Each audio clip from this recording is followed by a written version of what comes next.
Angry guy here, and women are furious that men are refusing to have sex with them as passport bros leave.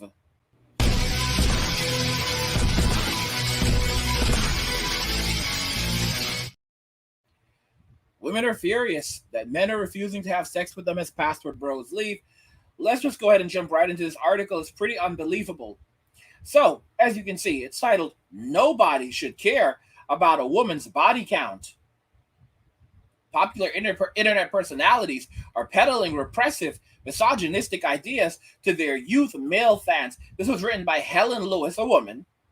Ever since Elon Musk lackeys began fiddling with the algorithm of X, formerly Twitter, I have noticed a distinct shift in the content that is pushed onto users. My For You tab is now a nest of tradwives, shoplifting videos, and that guy who has strong opinions on trouser creases. It is also home to the kind of old-fashioned misogyny that I once thought was on the decline. And that's because X, a small social network beloved by journalists, is now providing a window into a much bigger part of the internet, one that is simultaneously absurdly popular and almost invisible to outsiders. It is the interlinking Venn diagram of Twitch streamers, mixed martial arts, wrestling, and boxing fandoms. Manosphere influencers. So, guys, the Manosphere has now gone mainstream. And video game commentators. The way that these guys turn up on one another's podcasts, X feeds, and live streams, and their habit of physically fighting one another for money makes them seem like a younger, more ripped version of the intellectual dark web. One of the obsessions of the worst part of this group call them influential jerk web. Guys, jerk. Look how they like to shame us. They're losing. They're losing. Is body count discourse in which women, always women, are shamed for the number of partners they've had, intimate partners they've had. The phrase has gained popularity so quickly that Jason Derulo has just released a song about it. Now Derulo is okay with a high body count. All that butt must be a must all that butt must be good at math. He observes, but others are not. A lot of the world's problems could be fixed if women walked around with their body count on their foreheads. The professional kickboxer turned bad guy influencer Andrew Tate said in one viral clip. A bit rich, you might think, coming from a self-confessed former former manager of Women of the Night, who is currently awaiting trial on charges of nefarious actions. But Tate is only one of many influencers who talk like ayatollahs while adhering to the beauty standards of Ryan Gosling in Barbie. The men provide Gen Z and younger millennials with a very old template for masculinity filtered through the new visual grammar and vocabulary of YouTube, Twitch, and TikTok. Take the mixed martial arts Dylan Danis, who is scheduled to fight the YouTuber turned pro wrestler Logan Paul in a boxing match in Manchester, England on October 14th. In the past 5 years, influencer boxing has become a lucrative content machine. Logan and his brother Jake, who have more than 20 million YouTube followers each, have led to the trend, alongside the British streamer JJ Olatunji, better known as KSI. Their venues are located across the world in places such as Texas and Saudi Arabia, and the fights make thousands of dollars on pay-per-view. Influencer boxing is characterized by the kind of pre-match smack talk familiar from professional wrestling, but internet-fied. And that means, unfortunately, a torrent of terrible comments directed at women. Scroll down Danis's X feed, and you'll see what I'm talking about. Over the past few weeks, he has relentlessly targeted Paul's fiancée, Nina Agdal posting photographs of her with exes digging out Instagram posts in which she is somewhat scantily dressed as if she's a model. Oh, so that's the excuse, right? Guys, I just love when they call women on Instagram model. She's an Instagram model. Oh, she's on OF. She's an OF model. Bro, those aren't models. Those aren't models, all right? Those are ladies of the night. On those they are no different than women than ladies of the night that work on the streets, all right? Except they're working on the internet. And I've said this once and I'll say it again. Only Fools is just a gateway to street work. Only Fools is just a gateway. Is just a gateway to meeting up in person. All right, to finding clients. How do you think a lot of the women on Only Fools right now are surviving when many of them barely make $400 a month? All right, through the platform. So how are they surviving? Why would they still have an account open? All right, it's the same thing that they're doing on Instagram, the same stuff they were doing on Snapchat. They're using the platform to find clients. All right, they've even been on television shows. They've actually been on television shows with their clients. Some of these guys who turned out to be total creeps. All right, it's insane. And then begin bankrolling them. It's sickening. Okay, so yeah, let's continue. So we're talking about Logan Paul's fiance Nina Agdal, and all right. So they were digging out Instagram post in which she's somewhat scantily clad. Oh yeah, like it's nothing, claiming that he could put any prize money toward HIV medication pills for Nina's exes. Oh my, implying that she has dated everyone she has ever been photographed with, and calling her a 304. Okay. The tsunami of shaming nestles between other insults, such as mocking Paul's failed NFT project, CryptoZoo. In return, Paul has taunted Dennis about his deceased father.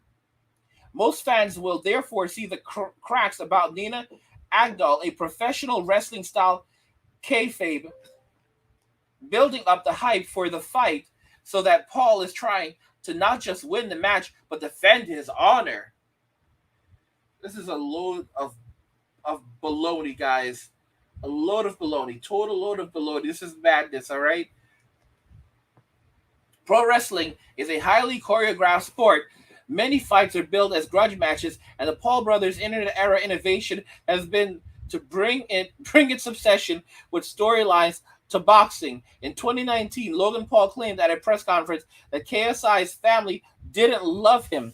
4 years later, 4 years on, the two men own the sports drink company Prime together. Paul and KSI. All right. But one person who apparently doesn't find the post funny, is Agnal herself. So Logan Paul's girlfriend, who's been getting trolled by the internet for her past promiscuity. On September 6th, she filed an injunction under New Jersey revenge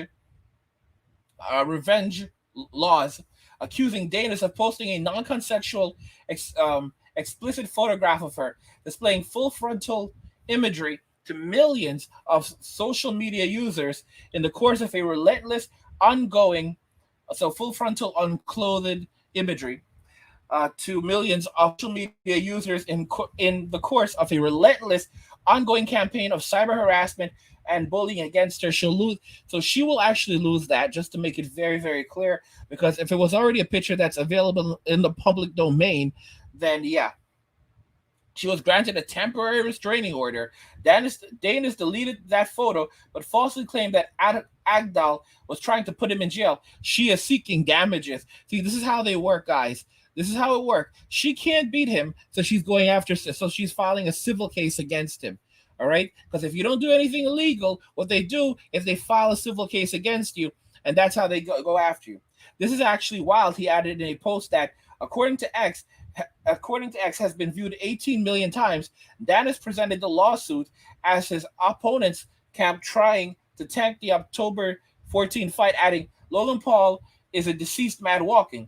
In feminist circles, Danis's behavior would be classified as Darvo, deny, attack, reverse, victim, and offender. The sympathetic character in his version of the story is himself, a man threatened with jail for engaging merely in some lighthearted badinage. Shh! Don't mention that it was at the expense of a woman who never asked to be involved with the circus. When Agdal understandably complained about becoming the focus of his fans' aggression, Dennis called upon 2020's favorite trope, woman disliking trope, Nina Agdal will be called Karen Agdal till further notice. I can't be the only one who thought we had left overt, unapologetic disliking of women like this behind. What is most striking about Dennis's feed is how masculine his world seems. Life is a competition between men, and women are just the prizes or the liabilities. Tate, whose public comments give him little indication that he enjoys spending time with women, shows the same attitude. Maybe these guys are obsessed with body counts because they treat life as one giant scoreboard. Whether or not, okay, so whether or not Dennis sees his post as kayfabe is irrelevant. At least some portion of his audience won't, because he is tapping into well established anti feminist talking points. In this world, the most humiliating thing that could happen to a man is failing to control his woman, an attitude that puts men in a torturous position of constant precocity. Other humans are by definition uncontrollable, no matter how much you intimidate them or patrol their behavior. But tell that to the late millennial and Gen Z influencers trying to shame women so that they will behave and not embarrass the men who are deemed to be in charge of them. Oh, this is hilarious. This is hilarious stuff, guys. This is so funny. Misogyny occupies a sweet spot in our culture. It is frowned upon enough to make young men trading off it feel edgy, but it is typically taken less seriously than racism. Its post hashtag M2 resurgence has led to members of the influential jerk web, wow, jerk web, coming out with phrases you might have thought passed away with the 19th century laws on acceptable forms of this of dishonoring one's wife. In 2021, the live streamer Sneeko notoriously confessed that he had watched his girlfriend have intimate relations with another man at a party and told the peer-to-peer podcast it felt like somebody was taking something from me, like someone was violating my property. He was at pains to note that wanting to watch another man have intimacy in no way suggested that he was into both men and women, which suggests a brittle borderline of fear against men who like other men is part of the deal. Two other things are worth noting about the body count discourse. The first is that some people on the edge of the influential jerk web have consciously rejected its exhausting monitoring of women's intimacy. The left-wing streamer Destiny, for example, was raised Catholic, but is now in a open relationship with his partner. That's his wife. That's his wife. He's in an open relationship with his wife, Melina Goranson, who regularly mocks Danis and other bro streamers, and recently retweeted a post by another user that read, "Quickly now, do some push-ups. That's how we change the world. Now go home and call women 304s for not acknowledging your existence and making their own money." The second thing is that in accordance with Rule 34 of the internet, the straight male anxiety that Danis and Tate are tapping into into has been translated into adult content. One of those joining the pushback against Dylan Danis was the influencer Adam Grand Mason, better known as Adam22. He has a podcast with his wife, Lena Narasane, or Lena the Plug, where they interview a female adult actor and then sleep with her. engage in intimacy with her. Last month, though, Nerasun slept with another man instead, amid all the mockery about Lena's body count and how Adam was a cuck.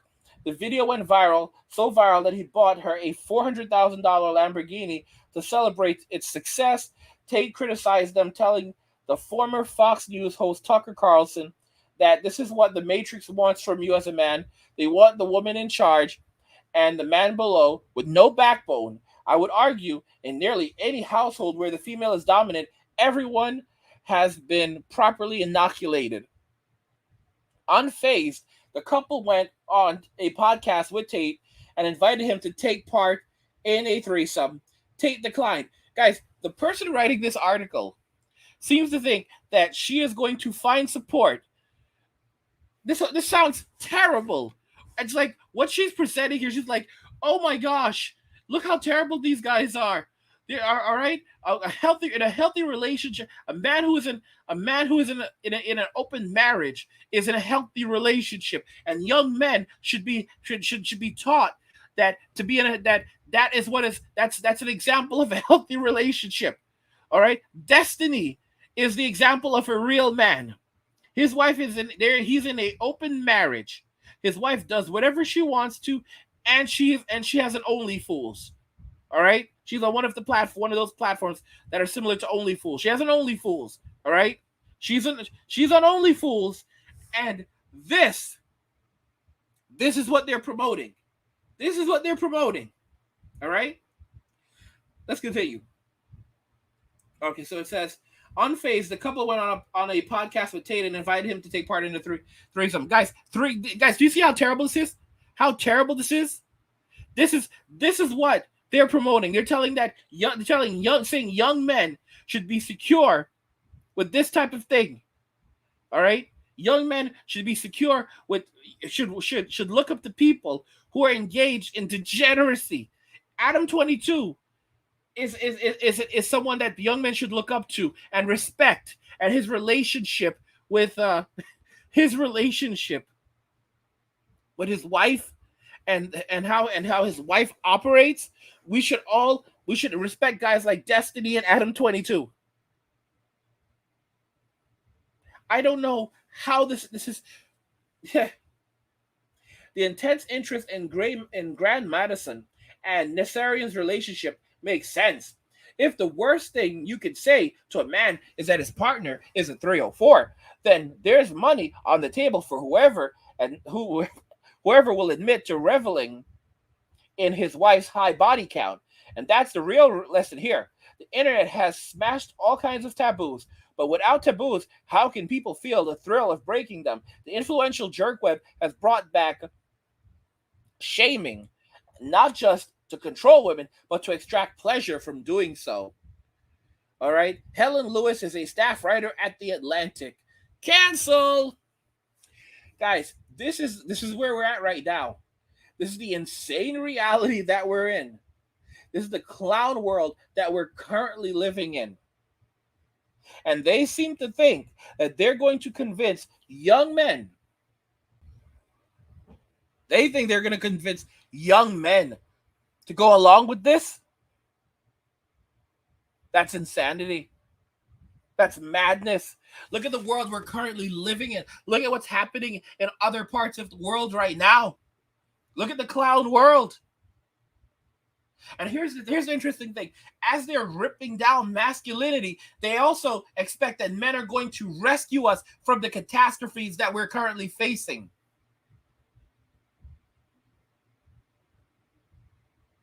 Guys, it was women who brought down the Roman Empire.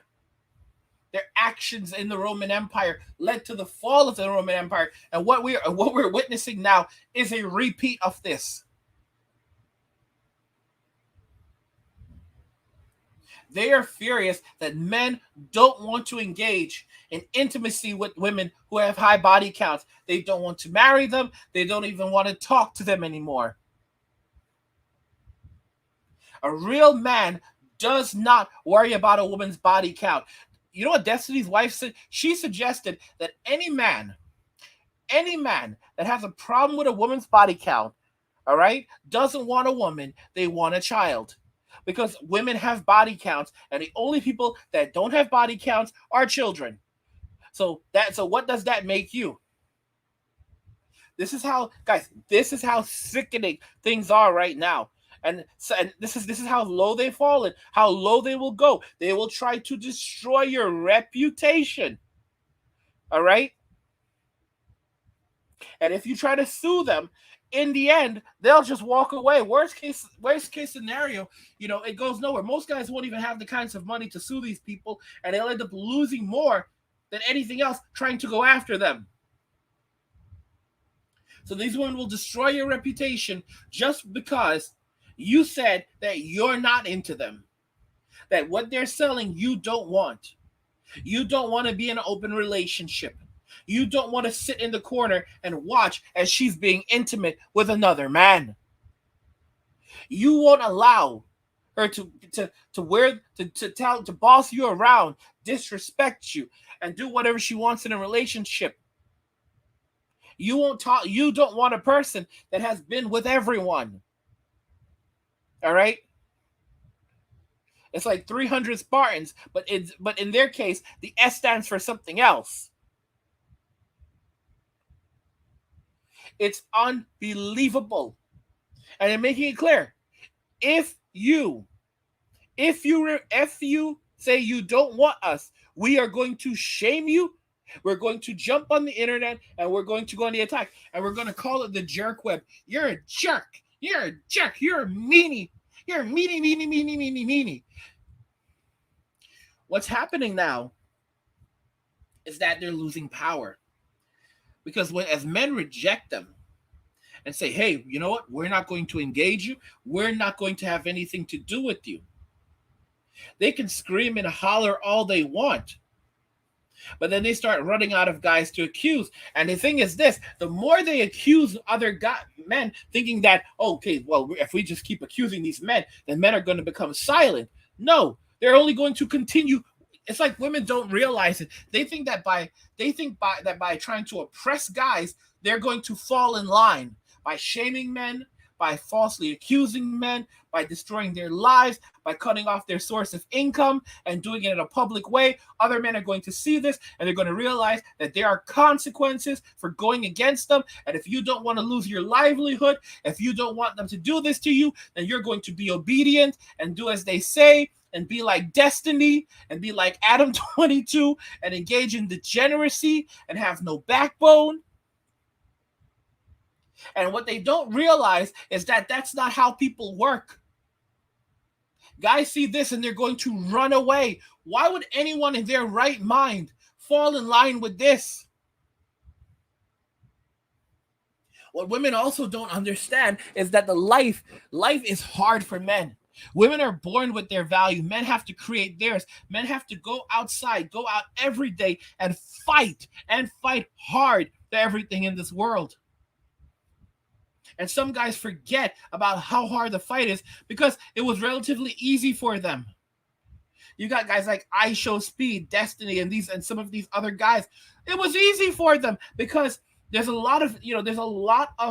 big market today for nonsense, for absolute stupidity. A lot of these guys are peddling just absolute stupidity, absolute trash, nothing of value or substance. And the internet, that's what the internet's has become built around. Just stupid stuff. People just watching stupid and outrageous stuff. You see these guys going to these houses and getting to arguments like they're really going to fight. They're not going to fight.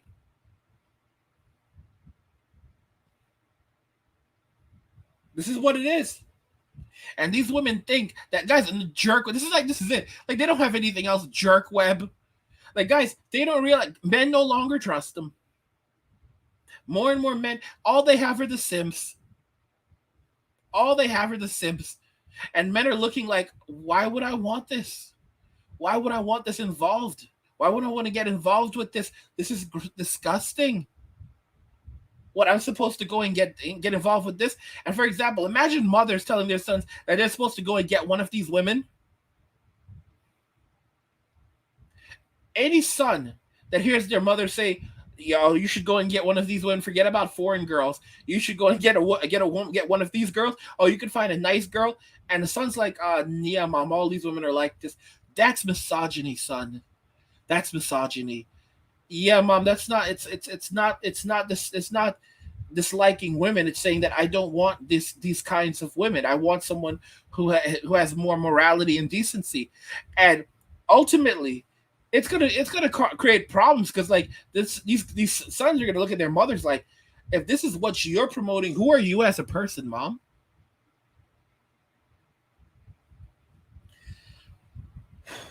This is it. I told you, nothing lasts forever, and the relationship between men and women cannot be healed in our lifetime. It cannot be healed. Someone said it best. This will take at least 3 or 4 generations to fix. And that would require massive social change, change in attitudes, change in the laws, everything. It would require an overhaul. And even then, it would take 3 to 4 generations for this to be fixed. This will not be fixed in our lifetime, in our children's lifetime, in our children's children's lifetime, or in our children's children's children's lifetime.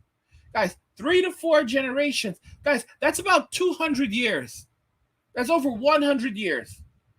When you consider the lifespan of each generation, all right? The lifespan of each generation. We're talking a couple hundred years, all right?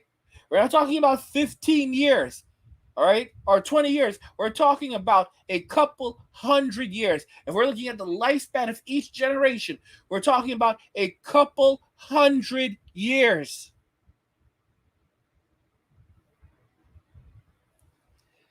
By then, men will have moved on. It will have been a normal thing, guys. I've said this before that where we're heading for in the future, in the near future, women will walk around and they will literally say, what is a girl? What is a woman? Because they will be so displaced in society and wonder how the world has become the way it is for them, where men no longer will even speak to them in the Western society because of what has occurred. And blaming men, they'll notice it just pushes them further away. And what the women are going to do is they're going to just keep blaming men. And they're just going to keep pushing them further and further away because they don't know, they have nothing else. They can't take accountability. They can't take responsibility. They are frightened of it. They are adverse to it. So they're going to keep on just pushing the men away, pushing the men away, pushing the men away. What do you guys think about this? Women are fierce and men are refusing them. I want to hear your thoughts on this. Let's talk about it in the comments. Like the video if you like it. Don't forget to subscribe. And if you like the video, share the video. And just remember that all roads lead to MWA, men walking away. And cheers.